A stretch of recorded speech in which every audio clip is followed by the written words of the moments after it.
तो गाइज आज मैं करवाने लगी हूँ आप लोगों को अपने न्यू फ्रिज का टूर। तो ये है जी हमारा नया फ्रिज। तो ये है दिखने में बिल्कुल वैसा, ये वैसा ब्लैक ही है, लेकिन वो था डाउलिंस का और ये है कैनवुड का। ठीक है, और वही 12 साल इसकी वारंटी है जो कि हर फ्रिज की होती है। अच्छा, यहाँ पर ना ये रिदा ने वापस से ना इसके ऊपर सारे वही मैग्नेट्स वगैरह लगा दिए हैं, नंबर्स जो कि उस वाले फ्रिज पे लगाए थे रिदा ने। ये देखो, ठीक है। तो जी ये है, जैसे कि हम लोगों ने लिया इन्वर्टर, तो ये इन्वर्टर है, इसको हम सोलर पे चलाएंगे इंशाल्लाह। सबसे पहले ना मैं आप लोगों को इसके ऊपर का फ्रीज़र खाना दिखाती हूँ। ये देखें गाइस, इसमें ना यहाँ पे लाइट दी हुई है और इसका ना ये वाला खाना काफ़ी बड़ा है और इसके ये 3 पोर्शंस दिए हैं। ये देख लो, ये राशिद ने अपनी शॉप का सामान यहाँ पे कुछ रखा हुआ है क्योंकि शॉप पर ना 3-4 दिन से लाइट नहीं है। और ये हमारी बर्फ़ आ गई, यहाँ हमने बर्फ़ जमाई हुई है, ये हमारी दही आ गई। मतलब ऊपर का खाना भी ना काफ़ी बड़ा है। और ये लाइट आपको है ना वीडियो में ऐसे ऐसे ऐसे नज़र आ रही होगी, बट ये ऐसी बिल्कुल भी नहीं है, बिल्कुल मतलब अच्छी LED है, वाइट कलर की है। तो मोस्टली ऊपर वाले खाने में लाइट नहीं होती, बट इसमें दी हुई है, तो बहुत अच्छा है और काफ़ी बड़ा भी है। इसको बंद कर देते हैं क्योंकि इसकी कूलिंग ना ज़ाया हो रही है। और यहाँ पे रिदा भी आ गई। रिदा हटो, रिदा के आज ना मैंने ऑयलिंग की है हेयर्स में गाइस। अच्छा, अब मैं आपको दिखाती हूँ इसका नीचे वाला पोर्शन। ये देख लो गाइस, ये कितना बड़ा है माशाल्लाह माशाल्लाह से। और इसका जो ये ऊपर वाला ट्रे है ना, यहाँ फुल एग्स आएंगे और हम काउंट कर लेते हैं कि हम इसमें एक टाइम में कितने एग्स रख सकते हैं। 1 2 3 4 5 6 7 8 9 10 11 12 13 14 15 16 17 18 19 20 एग्स हम लोग इसमें रख सकते हैं। जो कि मेरा पहले वाला फ्रिज था ना, उसमें आप 12 नहीं, उसमें आप 10 अंडे रख सकते थे सिर्फ। मतलब ये इससे डबल है और ये है लार्ज साइज़। अच्छा, नेक्स्ट वाले में आपको ये एक ऐसे बॉक्स सा दिया हुआ है। बिल्कुल देखो, अभी मैंने पन्नी बिल्कुल पैकिंग ना कुछ चीज़ों की तो हटाई भी नहीं है। इस बॉक्स के अंदर ना वैसे बनी हुई तो मेडिसिन वगैरह हैं, पता नहीं, मैं तो उसको अभी तक मैंने यूज़ में नहीं लिया है। अच्छा, देन आ जाता है हमारा थर्ड शेल्फ। यहाँ पे मैंने लहसुन अदरक पीस के रखा हुआ है और ये फोर्थ शेल्फ है, यहाँ भी कुछ सामान रखा हुआ है गाइज। और ये यहाँ आ जाता है, ये रिदा का लंच बॉक्स है। ये थोड़ा से ना खीरे अपने बचा के लिए आई थी कुकम्बर, तो वो मैंने ऐसे ही रख दिए थे। बाकी आटा रखा हुआ है यहाँ पे कुछ, ये मतलब मैंने दही बड़े बनाए थे ना, तो ये उसका पुदीना थोड़ा सा बचा था, तो मैंने ऐसे ही प्लेट में रख दिया इसको करके। ये दिया हुआ है गाइज बॉटल्स के लिए। पहले वाले फ्रिज में ना ये वाला भी नहीं था। और यहाँ पे ये 2 टब दिए हुए, आप देख सकते हो। इसकी प्लास्टिक मैंने अभी तक हटाई नहीं है। मतलब जब तक साफ़ सुथरा नया रहे तो क्या बुरा है, मतलब खुद हटेगी तो हटा दूंगी, वरना ये लगी रहे बहुत ही प्यारी, मतलब प्यारी नहीं, एक सेफ्टी हो जाती है। और ये देखो, ये एक टप आ गया। और यहाँ ना मैंने हरी मिर्चें और ये पत्तों वाली प्याज आजकल आ रही है ना, इसको मैंने ऐसे बास्केट में करके रखा है ताकि हमारा टब जो है वो नीट एंड क्लीन रहे। ये एक हो गया। ये दूसरा वाला हो गया। इसको अभी मैं खोलती हुई देखो, इसके अंदर अभी कुछ भी नहीं है क्योंकि मेरे पास इतना ज़्यादा सामान होता नहीं है, बट वो हमने ऐसे ही बस शौक में ना लार्ज ले लिया। अच्छा, मेरा वाला जो पहले वाला था ना जहेज़ का, वो मीडियम साइज़ था। अब जो मैंने लिया है ना, वो लार्ज साइज़ लिया है। एक इससे भी बड़ा आता है एक्स्ट्रा लार्ज, तो वो इंशाल्लाह अम्मी लेंगी तो वो भी मैं आप लोगों को दिखाऊंगी। ठीक है, इसको अभी बंद कर देते हैं। और मैं आपको एक मज़े की बात दिखाऊँ गाइस, वो मतलब वो बड़ी मुझे अच्छी लगी, वो मेरे पहले वाले फ्रिज में नहीं थी। इसमें वो है, वो जी ये है लास्ट में हमारा ट्रे सिस्टम। ये देखो, ये ट्रे दी हुई है नीचे ऐसे। इसमें ना आप अपना ही वो वाली वेजिटेबल्स रख सकते हो जो कि आप फ्रिज में नहीं रख सकते, लाइक पोटैटो हो गया, अनियन हो गया। ये इस तरह से ये ट्रे दी हुई है। ये वाली जो ट्रे है ना, ये कूलिंग नहीं करती, मतलब ये ठंडी नहीं होती, ये आप ऐसे ही रख सकते हो। तो इस चीज़ की ना मुझे बड़ी परेशानी होती थी पहले वाले फ्रिज में, अलग से एक स्टैंड में रखना पड़ता था, बट वो अभी स्टैंड मैंने हटा दिया है। और अब जो है माशाल्लाह से, मतलब इसी में मैं ये रख रही हूँ। इसको आप ऐसे करके बंद कर दो, मतलब बहुत ही प्यारा है। लाइक अब मैं आप लोगों को है ना इसके प्राइस बता देती हूँ, क्योंकि काफ़ी लोग जो मुझसे मिल रहा था और वीडियो भी अभी जिसने देखा कमेंट में, सब मुझसे इसके प्राइस पूछ रहे हैं। तो अब फाइनली मैं इसके प्राइस बता देती हूँ। जैसे कि आप लोगों को पता है कि ये है कैनवुड का, और कैनवुड की कंपनी जो है वो बहुत ही अच्छी होती है और इसकी जो इलेक्ट्रॉनिक्स है वो थोड़ी सी एक्सपेंसिव होती हैं बाकी कंपनीज़ के उसमें। तो जी इसके प्राइस हैं, टोटल इसके प्राइस जो हैं वो हैं 98,000 का। ये हम लोगों ने फ्रिज लिया है इन लार्ज साइज़। तो इसी का सेम एक्स्ट्रा लार्ज जो था वो 1,20,000 का था। तो हमारा माइंड बन रहा था वो भी लेने का, बट वो हमारी फैमिली के लिए बहुत ज़्यादा ही एक्स्ट्रा लार्ज हो जाता, तो फिर हमने छोड़ दिया। इससे छोटा जो था मीडियम साइज़, उसके प्राइस में पता नहीं क्या आते, मैं भूल गई हूँ। बाकी ये लार्ज साइज़ है, इसके प्राइस मैंने आप लोगों को बता दिए हैं 98,000। ठीक है, विद डिस्काउंट, क्योंकि आप लोगों को पता है हमने मेरी कोलीग हैं उनके हस्बैंड की शॉप से ये परचेज़ किया, तो इस वजह से हमें डिस्काउंट मिला है।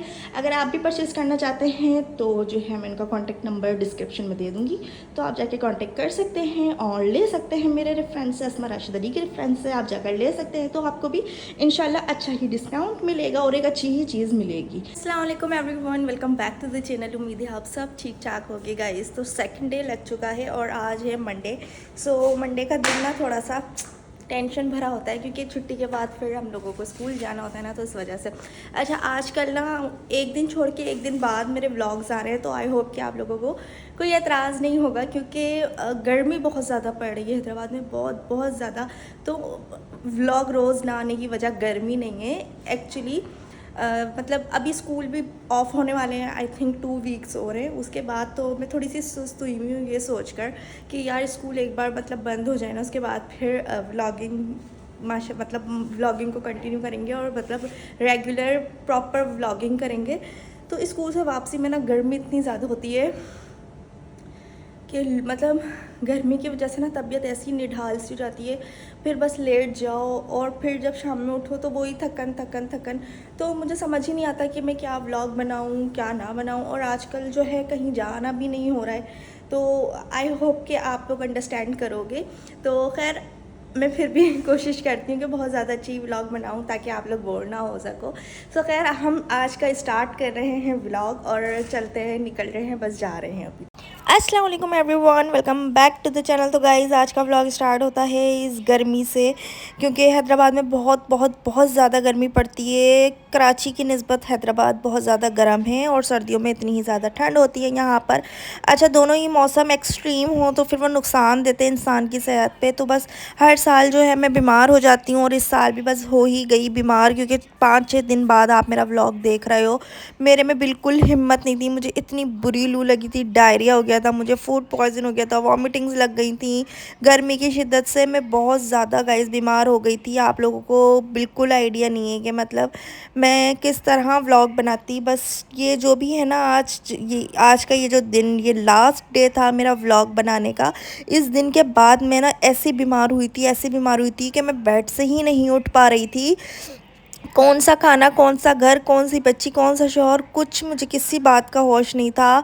उसके बाद जिस तरह मेरे शौहर ने मुझे संभाला है ना, कहते हैं ना कि एक शौहर का उसकी बीवी की बीमारी में पता चलता है और मतलब बीवी का जो है शौहर की गुर्बत में पता चलता है। तो मैं कहती हूँ अल्लाह पाक मेरे शौहर को नज़र बद से बचाए और हमारी फैमिली को नज़र बद से बचाए, हासिदीन के हसद से बचाए या अल्लाह। मैं मतलब उन्होंने मुझे बहुत अच्छे से संभाला, मुझे फालसे का शरबत देते थे, कैल्सी देते थे। उन्होंने मतलब मुझे जिस तरह से खड़ा किया, या अल्लाह तेरा बहुत बहुत शुक्र है कि तूने मुझे इतना अच्छा शौहर अता किया, आमीन सुम आमीन। और फिर मैं ना बस लेटी लेटी जाती थी। फिर मुझे कह रहे चलो मैं तुम्हें बाहर लेके जाऊँ, बाहर रात में मुझे बाहर लेकर गए। उसके बाद ये देखो, फिर रिदा कहने लगी कि उसको शेक पीना है, तो फिर हम लोग 360 आ गए उसको, रिदा को शेक दिलवाने के लिए। और मतलब और अच्छा भी लग रहा था, मतलब दोपहर। और मेरी ना, आपको पता है मैंने 3 छुट्टियां भी की स्कूल की, 3 दिन तक मैं स्कूल भी नहीं गई। और फिर जब मैं बाइक पर बैठी हूँ ना, मुझसे बाइक पर भी नहीं बैठा जा रहा था। बस ये है कि एक अच्छी फ़ील आ रही थी कि मुझे हस्बैंड ने कहा कि चलो बाहर चलते हैं तो मैं अच्छा फ़ील होगा, ठंडी हवा चल रही है। रात में तो ये है खैर कि अच्छी हवा चल जाती है, ठंडा ठंडा हो जाता है, बट दोपहर बहुत ज़्यादा गर्म होती है। आप सोच भी नहीं सकते, रूम से भी नहीं निकलने का सोच सकते। खैर थोड़ा सा हम लोगों ने बाहर इस तरह से देखा, थोड़ा सा हम लोग घूमे, क्योंकि ये जो है हैदराबाद की ठंडी सड़क कहलाती है और यहाँ पे बहुत ज़्यादा ठंडी हवा होती है। वैसे नेचुरल ही यहाँ पर काफ़ी मतलब अच्छी हवा चल रही होती है, क्योंकि प्लांट्स वगैरह बहुत, ट्री वगैरह बहुत ज़्यादा है ना इस रोड पे। तो सर्दी में तो बहुत ही ज़्यादा ठंडा रोड कहलाता है ये। उसके बाद ये स्टार्ट हो जाता है हमारा गुल सेंटर का साइड। ये एक बहुत ही पुराना शॉपिंग सेंटर है, मतलब यहाँ पे बहुत ही मतलब काफ़ी पुराना है। तो जब हम छोटे हुआ करते थे ना, तो हमारे मम्मी पापा हमें, मतलब मैं और सादिया ही होते थे, तो हम दोनों को यहीं से शॉपिंग करवाते थे पापा। उसके बाद बस फिर मुइज़ अफ़ान भी आ गए, तो फिर हमारी जगहें भी चेंज होने लगी, कभी कहीं से कभी कहीं से। बट ये है कि हाँ, अच्छा फ़ील हो रहा था बाहर निकल के, और अब मैं सेट हूँ अल्हम्दुलिल्लाह, ठीक हूँ, मेरा डायरिया ठीक हो चुका है। बट जो वीकनेस मुझे आई है ना गाइज़, वो अब बस वक्त के साथ साथ ही जाएगी। आपको पता है, वो इंसान ढेर एक दिन में हो जाता है, फिर उसको रिकवर होते होते महीनों लग जाते हैं। तो बस अभी भी मैं रेस्ट पर ही हूँ, लेटी हूँ। मैंने कहा आज मैं व्लॉग डाल के आप लोगों को अपडेट दे दूँ। और पता नहीं क्यों मेरा इम्यूनिटी सिस्टम कमज़ोर है, आई डोंट नो। मतलब हर मौसम जो है ना, मुझे बहुत जल्दी इफ़ेक्ट कर जाता है, सर्दी हो गर्मी हो, मैं ही बीमार पड़ जाती हूँ बहुत ज़्यादा जल्दी ना। और जो बीच में मेरा प्रोजेक्ट चल रहा था ना, जो कि मैं आप लोगों को दिखा रही थी स्कूल वाला, वो भी मेरा आधा ऐसे ही रह गया। बट थैंक गॉड कि मेरे साथ एक और आर्ट टीचर होती है, मिस रेहाना, उन्होंने मेरे साथ बहुत ज़्यादा कोऑपरेट किया। बट मेरे जो बड़े बड़े आइटम्स थे वो तो मैं कंप्लीट कर चुकी थी, बाकी जो छोटे छोटे थे फिर वो उन्होंने कंप्लीट किए। बेचारी ने वो अकेली लगी रही 3 दिन तक। देन नेक्स्ट जो लास्ट हमारा इवेंट वाला डे था ना, उसी पे फिर मैं पहुंची। सारी तैयारी एक दिन पहले उन्होंने ही की।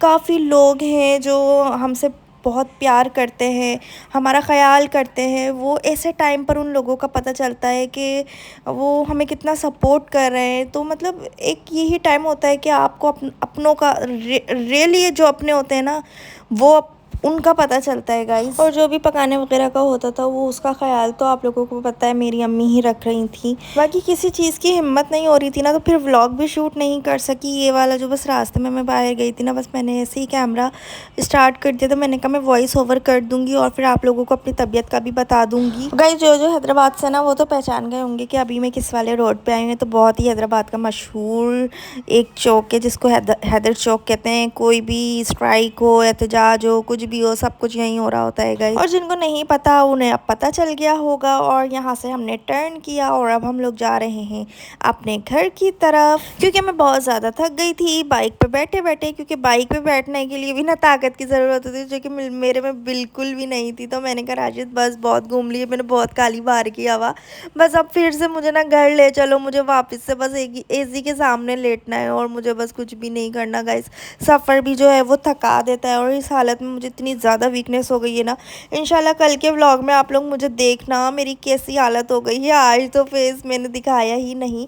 एंड गाइज ये रहे मेरे वो प्रोजेक्ट्स जो कि मैं रेडी कर रही थी। पाइनएप्पल हो गया, ये वाटरमेलन स्लाइस हो गया, और इसके बाद 2 मैंने वाटरमेलन स्लाइस बनाए थे, एक ये वाला ट्रायंगल और एक ये वाला बनाया था। तो इसको अरेंज वगैरह सब कुछ जो मेरे साथ एक और टीचर होती हैं उन्होंने ही किया है, मैंने तो जस्ट बना दिया था। उसके बाद मुझे तो ऐसी मेरा होश ही नहीं था, तबीयत मेरी ऐसी ख़राब हुई। खैर आपको ये प्रोजेक्ट्स कैसे लगे मुझे कमेंट में ज़रूर बताना। तो मिलूंगी अब कल एक और नए इंशाल्लाह अच्छे से व्लॉग के साथ। अल्लाह हाफ़िज़।